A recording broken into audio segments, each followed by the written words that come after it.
ఎందుకొచ్చావు? కావ్య, నువ్వు ఇంట్లో అడుగు పెట్టడానికి వీల్లేదు.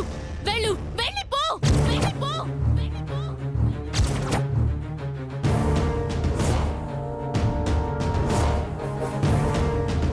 కావ్య, అక్కడ పట్టుకుని అంత మాట అంటున్నావేంటి?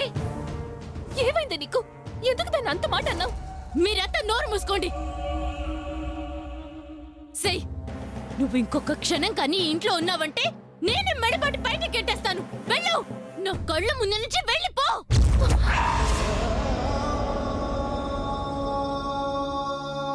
నువ్వెవరే దాన్ని గెంటేయడానికి? అంత పాప అదేం చేసిందని గొంతు చేర్చుకుని అరుస్తున్నావు? ఏ దెయ్యం పొండిందా, పిచ్చి పట్టిందా? దీనికే మొగుడు పిచ్చి పట్టింది.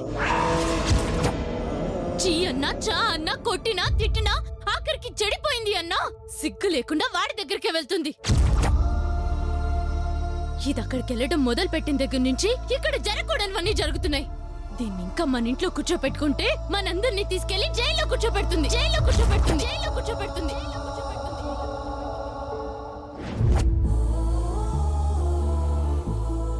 అంతగా వాడి మాయలో పడిపోయింది.